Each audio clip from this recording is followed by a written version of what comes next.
everybody, I'm super excited for this one. It's going to be something that's going to really change your Cricuting experience. It is 4 Inkscape functions to upgrade your Cricut experience. You are going to love this tutorial. I'm going to try to make it as simple as possible, and it will get you learning Inkscape without being intimidated by where do I start.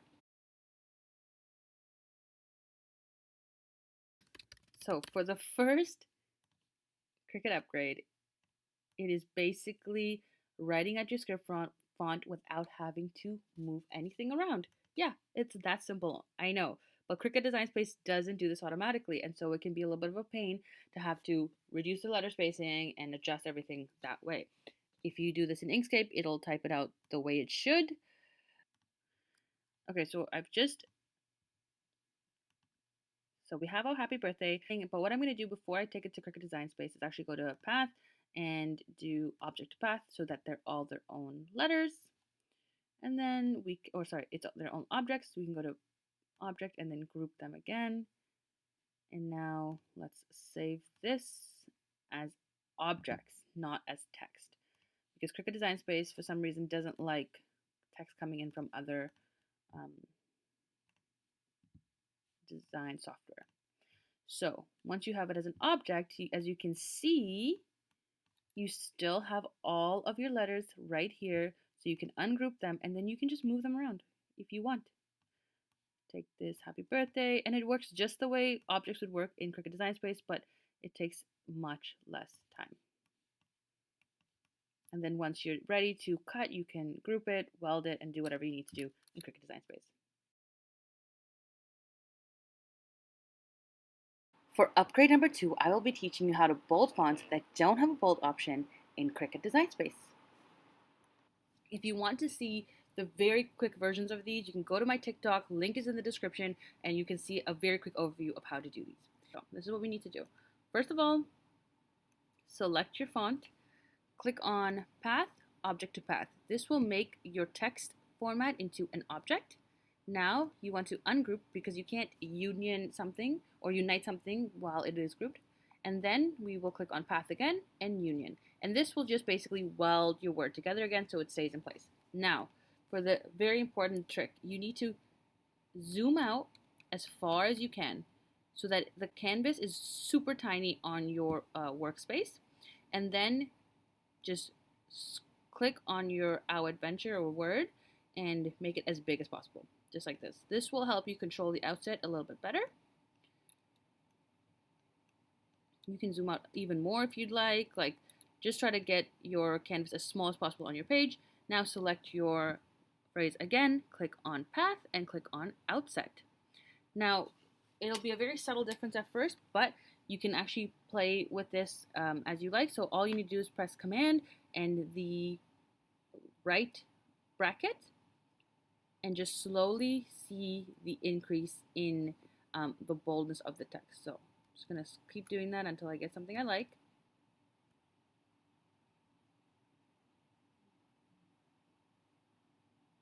So as you can see, it does take a little bit of time, but eventually you will get a thicker line. So basically it's almost like it's drawing over these lines multiple times, and so that it can really thicken out your text. And then when you get something that you like you kind of like the boldness of it, you basically have to just take your phrase and drop it back onto your canvas. So I'm going to zoom in by pressing the plus button.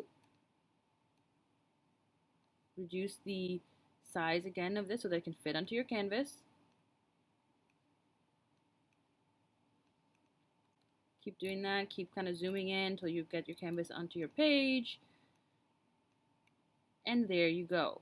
So now you have something that's a little bit more bold, something that is easier to read or cut, actually, I should say, when you are using your Cricut machine. And this is something awesome. We all need this in our lives. It's going to make your Cricuting adventure much, much better. I'm just trying to actually show you the difference. So look at the difference between these two texts. It's the exact same font, but as you can see, this is the original, super thin, and this is the one that we made with the outset. It's a little bit more bolder, a little bit easier to read, and trust me, it's going to be much easier to cut as well.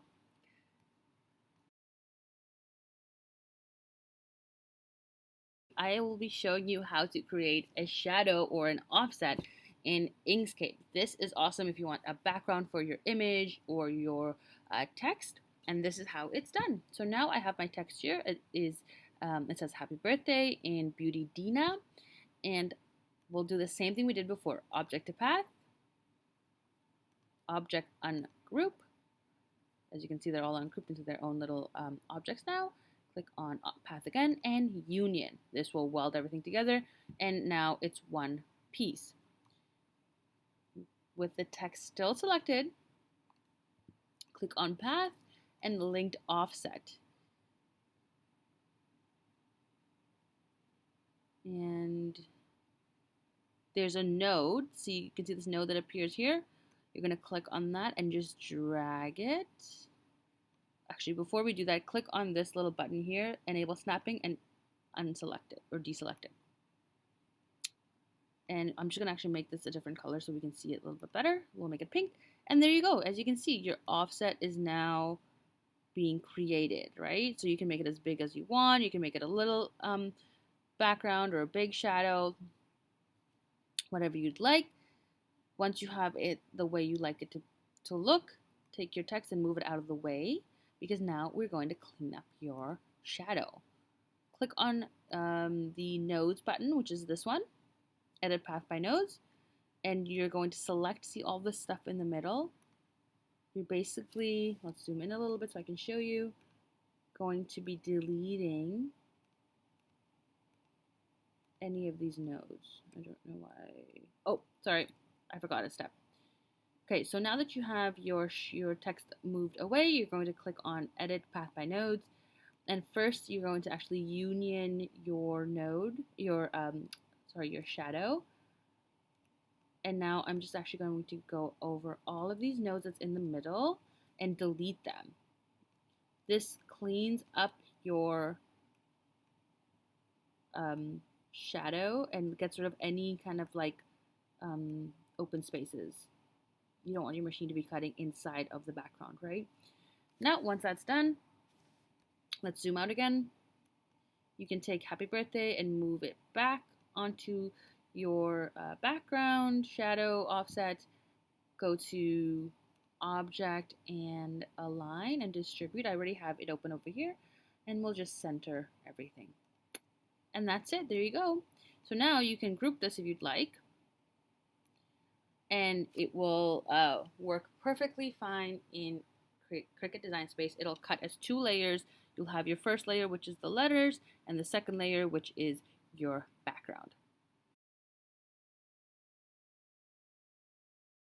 And now I'm going to be showing you how to auto trace a picture so that you can create an SVG with it. I'm going to click on my bear, click on Path, Trace Bitmap, and this window will appear.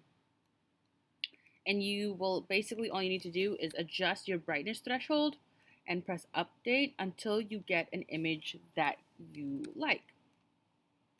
So I've already played with the settings, and I liked the image that I got at around 470, 480. And once you kind of have an outline that you like, as you can see here, it looks a little bit rough, but trust me, once you press OK, it won't look that rough. It'll be much smoother. So then, as you can see, there's a trace, literally a trace that appears on top of your original image.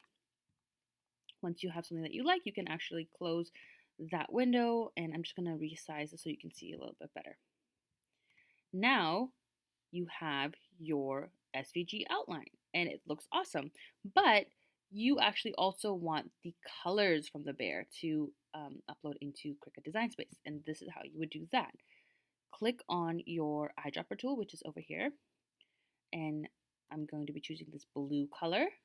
Then you need to go back to your paint can, and you're going to just color in each of the bear's parts that are basically blue, right? But before I do that, I want to actually change my fill and stroke, my stroke color, because right now, as you can see, it's pink, right? So we're gonna make the stroke color the same as the same blue. And so as you can see here, it's the same blue, and we'll just see how the size of the stroke looks, and you can adjust that afterwards. So basically, Yeah, that looks good. And we're going to be coloring in all of the different pieces of the bear, just like this. Let's zoom in a little bit so that we can get this little piece there. If it allows me to. Oops.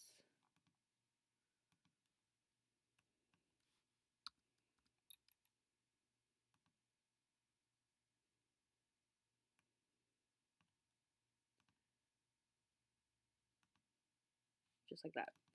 So let's zoom out. And now you have your bear that's all blue. Now, all you need to do is actually click on each of the colors, and I'm going to be pressing shift so that I can select all. And I also actually want to get these little pieces that are in here. This one and this one and this one. Click on Path and Union. Now you'll have the blue as its own separate layer like this. Now we'll do the same color sort of eyedropper and fill in the way we did with the blue. We'll do it with the orange.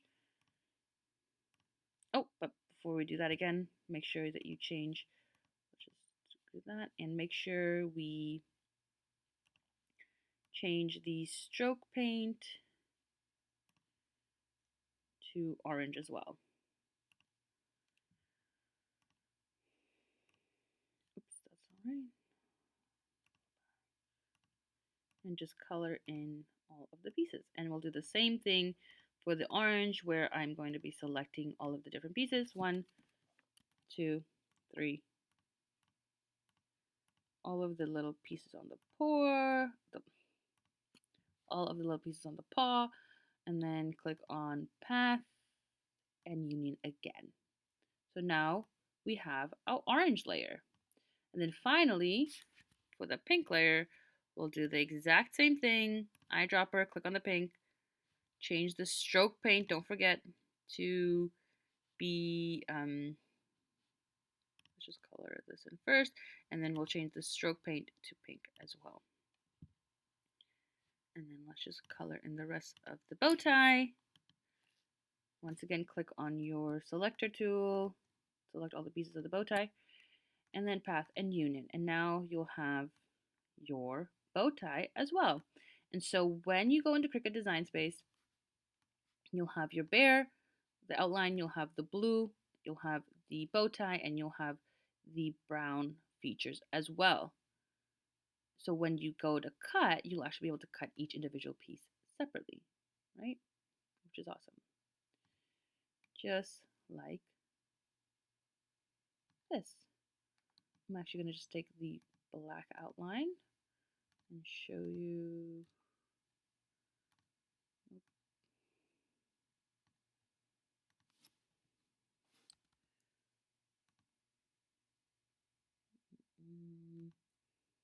Okay, there we go. I'm just going to actually bring this to the front. So this is what it will look like when it's on top of everything, right? Raise to the top. And so as you can see, the outline is nice and black and like really defined, and you have all your different pieces underneath. And this is what it will look like when you layer. And that is it for me, guys. I hope you liked it. Make sure you subscribe if you want to see more content like this. And check out my other social media pages. I do have an Instagram. I do have a TikTok. My TikTok has over 20,000 followers right now. I gave a lot of great tips and tricks and hacks for your Cricut. And I hope that you check me out over there as well. And stay tuned for even more awesome content just like this.